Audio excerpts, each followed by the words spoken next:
Kiếm thần vì Sở Sở quyết cùng Bộ Kinh Vân phân cao thấp. Chính trong rừng trúc u ám này Sở Sở đang nhìn người cô yêu đấu với người yêu cô. Chiêu bị thống mạc danh mà Bộ Kinh Vân sử ra khiến kiếm thần phẫn uất, anh ta đã sử ngay chiêu oán phẫn điều ưng.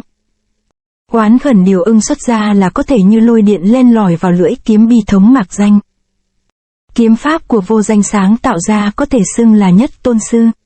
Kiếm thần lại có thể tìm được cách phá giải, đủ biết anh ta đã mất nhiều tâm huyết. Lưỡi kiếm đã kề sát người Bộ Kinh Vân. Người thắng cuộc chỉ có thể là ta. Kiếm thần thắng thế trong lòng tự đắc ý, nhưng Bộ Kinh Vân trong thế bại quyết chí vượt lên. Vận hết công lực, anh ta bóp nát gậy trúc trong tay. Thanh trúc tét ra như hoa nở phá giải các đường kiếm đang tấn công anh ta từ bốn phía. Kiếm của kiếm thần bị gãy. Một kiếm này kiếm thần thua rồi. Kiếm thần không cam tâm vẫn cứ thi triển toàn thân tấn công. Biến chỉ thành kiếm, kiếm thần nhào tới chém vào người Bộ Kinh Vân. Bộ Kinh Vân cũng giở chưởng ra nghênh chiến, chỉ bên phải tấn công thượng lộ, chỉ bên trái tấn công hạ bổ. Hai bên lần lượt trúng chiêu của nhau, nhưng trường chiêu của Bộ Kinh Vân xem ra biến hóa đa dạng hơn. Cao thấp đã rõ. Kinh Vân quả nhiên lợi hại, phải tăng thêm công lực mới được. Kiếm thần đang muốn vận nội công thì bỗng đâu trước mặt tối sầm lại. Thì ra áo choàng của Bộ Kinh Vân mang theo kình lực của Bài Vân trưởng lao tới. Kiếm thần nhìn thấy áo choàng ảo ảo lao tới lập tức tung chỉ công phá. Bồng bềnh vô định chỉ của kiếm thần như đánh vào hư không. Công phu ghê gớm thật. Phải nắm chuẩn chiêu thế của nó rồi mới tấn công tiếp. Nếu không khó lòng thủ vững. Kiếm thần đang lúc toan tính thì sắc mặt lộ ra vẻ kinh hãi. Sở Sở từ xa cũng biểu lộ như vậy. Cơ mặt kiếm thần cương cứng. Quyết chiến tuyệt không được nương tay. Tại sao không dùng chiêu này đánh bại tôi? Nếu không nương tay chiêu này không những đánh bại huynh mà còn giết chết huynh. Nhưng huynh là truyền nhân của anh hùng kiếm quang minh lỗi lạc. Là trụ cột của võ lâm, tôi sẽ không lấy mạng huynh đâu. Huống chi sư phụ làm ân nhân của tôi. Đây là tôi trả ơn ông ấy. Chuyện của tôi không muốn ai lo cả. Nếu không đừng trách lần sau tôi ra tay vô tình. Kiếm thần là truyền nhân anh hùng kiếm. Đây là thất bại đầu tiên trong cuộc đời lẫn trong kiếm nghệ của anh ta. Đối với một cao thủ sau khi thảm bại còn bị đối phương buông lời thương hạ là một nỗi nhục vô cùng lớn. Và lại bại này còn hạ thấp oai danh của mạc danh kiếm pháp. Anh ta cảm thấy có lỗi với sư phụ. Vết thương nứt ra tựa như đang cười khinh bỉ anh ta không tự lượng sức. Hơn thế nữa, kiếm thần từng tuyên bố sẽ thắng Bộ Kinh Vân. Giờ anh ta biết làm sao anh nói với Sở Sở. Kiếm thần đại ca huynh không sao chứ? Sở Sở.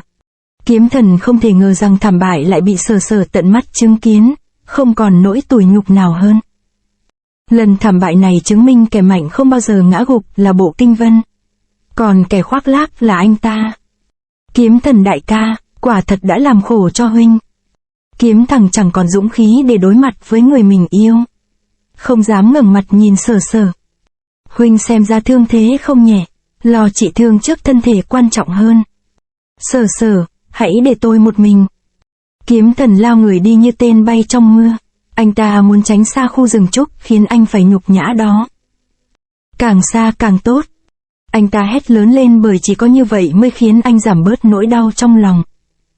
Không biết đi được bao nhiêu thời gian, cũng không biết tới nơi nào, chỉ biết trước mặt anh ta không còn đường mà đi, cũng không còn sức để đi nữa. Anh ta quỳ xuống, thổ kình vào tay đấm liên hồi xuống mặt đất, đến khi hai bàn tay tứa đầy máu tươi. Bỗng đầu sấm nổ vang dội át hết tiếng la của kiếm thần. Sau cơn sấm chỉ thấy người trước đây thần thái bất phàm giờ tóc rối xõa vai, trở nên một người hoàn toàn khác, khóe miệng tóe rách vì la hét quá nhiều. Máu tươi chảy dài xuống, mưa vô tình đổ trút lên người anh ta, chảy tràn cả gương mặt bi thương, trong đó hẳn rằng có dòng lệ u uất ô nhục. Bộ Kinh Vân đi ra khỏi rừng trúc, ở xa xa có một người đang đứng trầm ngâm. Ô, là cậu. Ở đây và rừng trúc gần như vậy, không lẽ ông ta sai kiếm thần tới thật? Cậu bị thương. Giả Tử Bi. Bộ Kinh Vân muốn quay người bỏ đi thì đột nhiên có người điểm chỉ vào lưng. Chỉ xuất ra nhanh và chuẩn khiến anh ta ngã quỵ xuống đất. Cuộc chiến ngày mai hệ trọng cho cả đời của cậu nên phải tuyệt đối công bằng. Để tôi giúp cậu trị thương. Vô Danh nói rồi lập tức vận công trị thương cho Bộ Kinh Vân. Thì ra mình đã hiểu lầm ông ta. Cửa phòng không chốt. Kiếm Thần đại ca chào buổi sáng. Trong phòng bừa bãi vô cùng, nếu không biết được chuyện tối qua Sở Sở đã tưởng mình vào lầm phòng. Sở Sở vào trong phòng cảm giác trong phòng là một mối chết chóc, còn âm u hơn cả trời mưa bên ngoài. Ô, Kiếm Thần đại ca, huynh không khỏe à? Mới sáng ra cô tới đây làm gì? Kiếm Thần ngữ khí lạnh lùng. Sở Sở kinh ngạc không dám tiến tới trước. Đâu có gì, muội chỉ muốn đợi huynh tắm xong cùng nhau đi xem trận chiến giữa Vân đại ca và sư phụ huynh có được không? Sở Sở đối với Kiếm Thần dịu dàng khác thường, nhưng chính sự dịu dàng đó là dao nhọn ghim vào tim Kiếm Thần. Kiếm Thần biết Sở Sở dịu dàng vì tối qua mình đã thua. Thử hỏi sao không đau đớn? Sở Sở cô đi ra ngoài cho. Kiếm Thần không hề khách khí, Sở Sở không khỏi kinh ngạc. Được, tôi sẽ đi. Nhưng cũng hiểu được tâm trạng của Kiếm Thần. Muội đợi huynh tắm rửa xong nhé. Sở Sở nhẹ nhàng khép cửa lại, trong lòng Kiếm Thần càng ngày càng đau đớn. Tôi không cần thương hại, tôi không thèm sự bố thí tình cảm. Kiếm Thần nhìn thấy bóng của mình trong chậu nước thật đáng tội nghiệp. Khốn kiếp. Nộ khí xung thiên Kiếm Thần tiếp tục đập phá. Luận về tư chất mình không hề thua Kinh Vân. Thất bại lần này là do mình thiếu một trái tim lạnh lùng như hắn. Không sai. Chỉ cần mình thay đổi thì có thể chiến thắng Bộ Kinh Vân. Kiếm Thần đang lúc kích động bỗng có người tấn công từ phía sau. Người này ra tay nhanh mạnh và hiểm, rõ ràng là một cao thủ. Rốt cuộc người này là ai? Trong một thôn nhỏ dưới chân núi nơi Di ẩn tự tọa lạc, trong một ngôi nhà tranh có một người đang ngồi ở hiên. Dưới cơn mưa có hai bóng người đang đi tới. Cha! U Nhược! Cha cuối cùng đã gặp được con rồi. Hùng bá tôi đã giữ đúng lời hứa đưa con gái ông tới đây. Hai người sau này nương tựa vào nhau sống cuộc đời bình dị. Tìm thấy rồi. Thí chủ, Bất Hư sư thúc muốn gặp ông. Vô Danh, tối qua Độ Không sư huynh muốn dùng bát điệp La Hán hàn phục Bộ Kinh Vân nào ngờ trận bị phá mà mang trọng thương. Tối qua tôi cũng từng gặp y. Hèn chi người y đầy thương tích. Bộ Kinh Vân có thể phá giải bát điệp La Hán trận. Ma tính và thực lực nằm ngoài sự dự liệu của tôi. Huynh thật sự tin một chiêu có khả năng chế ngự được y. Mọi chiêu thức Bộ Kinh Vân đánh ra đều xuất phát từ nội tâm muốn báo thù. Nhưng thù hận vốn do tình mà sinh ra, suy cho cùng hắn cũng là người có tình. Chỉ cần là người có tình, tôi chắc chắn một chiêu sẽ thắng. Vô Danh nói rồi ánh mắt toát lên vẻ lạnh lùng chưa từng có. Bất Hưng nhìn thấy là ớn lạnh. A-di-đà Phật, đối phó với người có tình dĩ nhiên phải dùng chiêu vô tình. Đáng tiếc bần tăng không có duyên chứng kiến. Đáng tiếc. Giờ quyết chiến đã tới, mưa cũng gần tạnh. Sau Di ẩn tự là một bãi luyện võ. Bộ Kinh Vân tối qua được Vô Danh truyền công trị thương. Sáng nay tinh thần khỏe khoắn đã chờ sẵn ở bãi luyện võ. Kiếm Thần từng nói Vân đại ca chưa chắc thắng được huynh ấy, mà Vân đại ca đã thắng biết đâu hôm nay. Xem ra Vân đại ca có thể có cơ hội. Ồ, thí chủ tới rồi. Lúc này mây đen tan ra, ánh nắng chiếu rọi xuống. Một đạo cầu vồng hiện lên trên trời. Vô Danh như từ trên cầu vồng xuống tới. Vô Danh vừa đặt chân xuống bãi tập, ánh mắt lập tức quét đảo một vòng xung quanh. Người đã đến đầy đủ, duy chỉ có Kiếm Thần không đến làm ông ta không khỏi ngạc nhiên.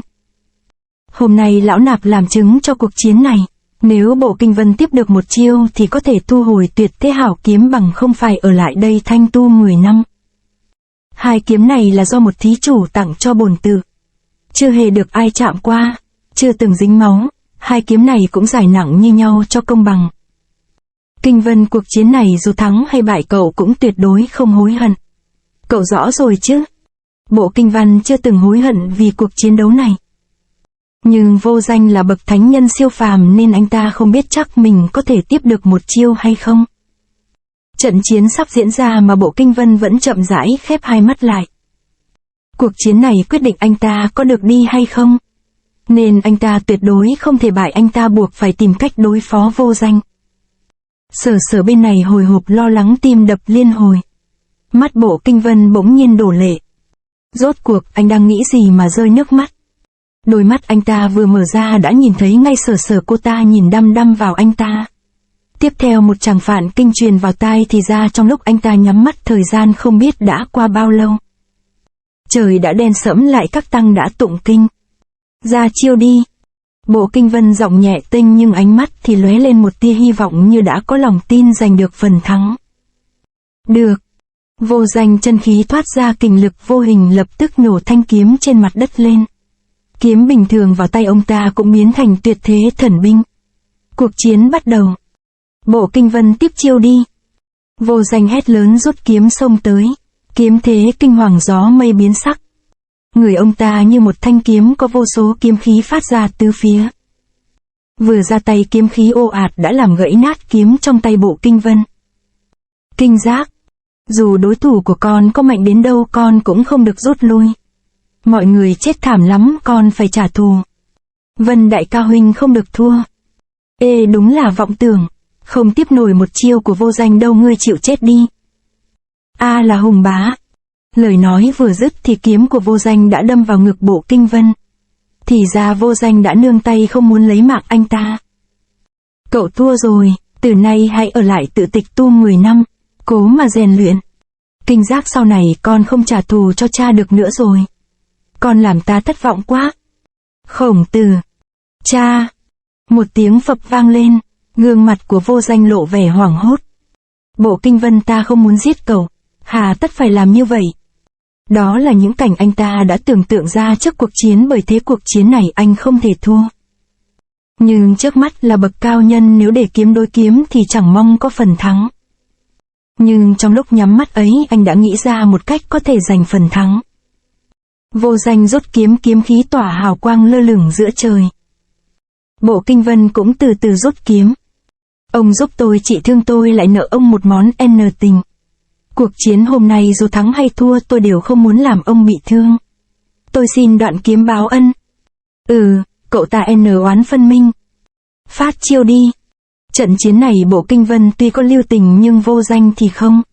Vô Danh vận kình lập tức kiếm xoáy như chiếc khiên không ngừng trên không. Đó là một đạo trong vô thượng kiếm đạo dùng để khắc chế Bộ Kinh Vân. Hàn khí thiên kiếm phát ra khiến ai nấy đều lạnh thấu xương. Chỉ có hàn băng mới có thể khắc chế được người hữu tình. Hàn khí không ngừng tăng lên, mặt nước cũng kết thành một lớp băng mỏng. Cây cối đông cứng không lay động nữa. Tượng Phật từ xa cũng phát lên tiếng kêu răng rắc. Không chỉ có tượng Phật mà mọi trái tim của những ai có mặt đều phát lạnh. Máu huyết tương hết tay chân tê buốt. Đạo vô tình chiêu này tuy chưa xuất ra nhưng kiếm ý băng hàn đã làm chiến ý nóng bức của đối thủ phải băng hoại. Bộ Kinh Văn trong lòng phát lạnh, đáng sợ thay vô tình đạo. Năm xưa Phật tổ phải vứt bỏ thất tình lục dục mới có thể đến được cực lạc. Thí chủ đây một lòng vì muốn đạt đến cảnh giới tối cao của kiếm đạo nên cũng xóa bỏ vô tình. Cớ gì phải khổ như vậy? Sở Sở lắng nghe lời Độ Không đại sư nói lòng lạnh càng thêm lạnh. Tia hy vọng Bộ Kinh Văn thắng giờ đã biến mất. Thí chủ xin đừng qua đó. Sở Sở muốn qua chỗ kinh doanh nhưng bị bức tường băng ngăn lại. Vô Danh thấy Sở Sở liều lĩnh bước tới sợ cô ta bị thương nên nội lực nhất thời suy giảm. Vân đại ca tiền bối này lợi hại lắm, dù có bại huynh hãy thương thân mình, đừng coi nhẹ mạng sống.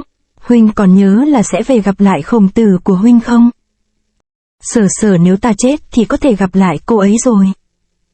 Vừa nghe Bộ Kinh Vân nói chữ chết Sở Sở đau đớn nước mắt như mưa. Lúc này ánh mắt Kinh Vân dịu dàng trìu mến nhìn Sở Sở. Bộ Kinh Vân nửa đời cô độc bị nhiều người xem là ma đầu giết người. Không ngờ tới phút sinh tử còn có một người con gái lo lắng cho mình xem như ông trời đã hậu đãi. Vân đại ca dừng lại đi lúc này vẫn còn kịp. Không. Bộ Kinh Văn tung trường đẩy Sở Sở qua một bên. Tiếp chiêu đi. Vô Danh nhón chân người bay lên không chân khí tỏa ra kiếm lại xoay. Vô Danh thật sự đã phát chiêu. Vô Danh dùng kình lực ngự kiếm. Một kiếm bỗng hóa thành vạn kiếm kiếm thế ào ào. Lao thẳng vào Bộ Kinh Vân. Bộ Kinh Vân hự lên một tiếng lập tức chĩa mũi kiếm đón lấy đòn tấn công này. Mà chiêu sử dụng lại là chiêu học được từ Vô Danh. Bi thống mạc danh.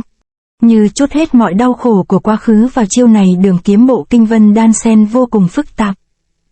Vô Danh nhìn thấy vô cùng kinh ngạc, sự bi thống của bộ kinh vân vượt xa sự tưởng tượng của ông ta.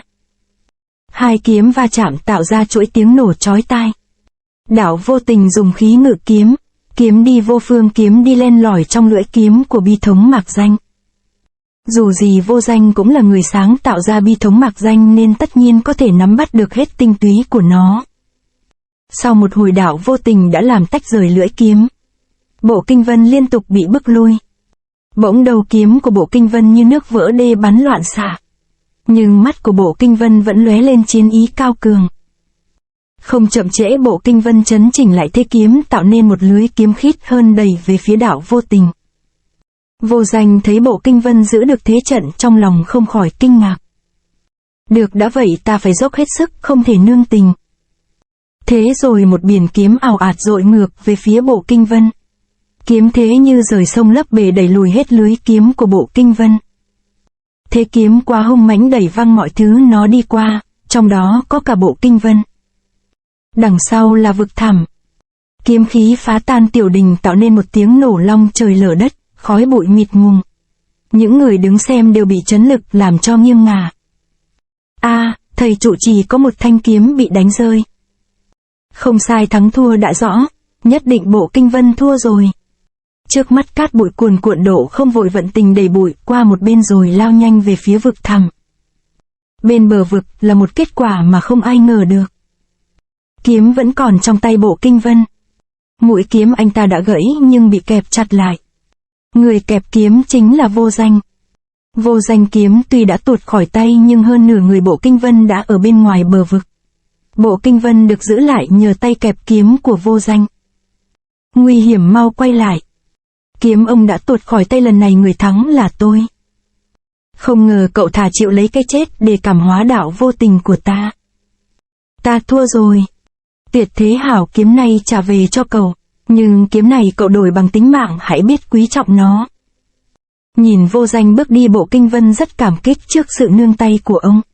Nhưng cũng toát mồ hôi lạnh vì nếu Vô Danh buông tay, bộ kinh vân đã rơi xuống vực chết rồi. Vân đại ca huynh đã thắng. Đây là đâu?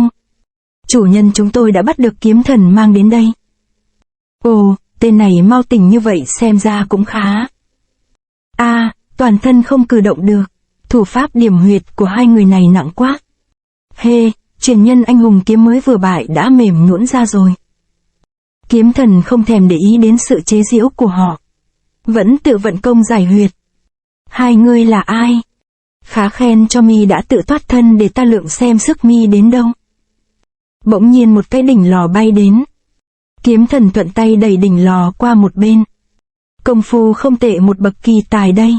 Đáng tiếc người gặp không đúng thầy, phải học mấy thứ công phu ba mớ như Mạc Danh kiếm pháp, quả là thiệt cho ngươi rồi.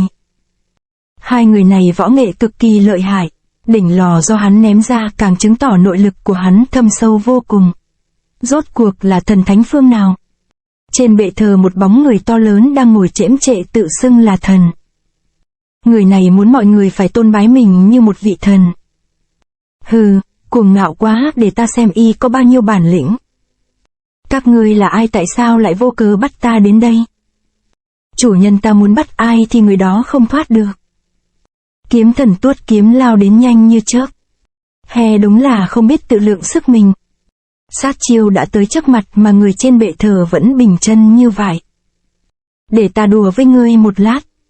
Bệ thờ vỡ nát, người ngồi trên bệ đứng dậy cao lớn vô cùng. Người ngồi trên bệ thờ bất thần lao xuống đỡ lấy đường kiếm của kiếm thần đang lao tới. Danh động nhất thời khi sử ra ở mũi kiếm có sức mạnh ngàn cân, nào ngờ người này chỉ dùng hai ngón tay kẹp lấy. Vuột tay. Người này nói chưa dứt lời, kiếm thần đã chịu không nổi kinh lực từ mũi kiếm truyền đến, tức thời để kiếm vụt khỏi tay. Kiếm vụt khỏi tay, toàn thân như bị cuốn vào một cơn lốc xoáy ngược về phía sau. Đang lúc xoay người đến hoa mắt, bỗng có một sức mạnh vô cùng lớn giữ lại sau lưng. Quả nhiên có cốt cách tinh kỳ trời sinh ra để luyện võ. Nếu chịu bái ta làm sư phụ, ta sẽ gọt giũa lại cho. Không được, chưa được lệnh của tôn sư ta tuyệt đối không thể phản thầy. Không biết thiệt hơn, Người không có quyền lựa chọn không làm đệ tử ta thì sẽ chết. Người này nói như ra lệnh đồng thời vận kình đè kiếm thần xuống đất. Chúng ta sợ tuyệt thế hảo kiếm trước khi thắng thua chưa rõ sẽ bị mất nên đã cất nó ở đây. Thí chủ tuyệt thế hảo kiếm bên trong này mời. Bộ Kinh Vân bước vào phòng lấy kiếm bất ngờ bị hụt chân. Bọn hòa thượng túi các ngươi hứa mà chẳng giữ lấy lời. Ha ha, Bộ Kinh Vân ngươi ở đó mà hối lỗi đi. To be continued.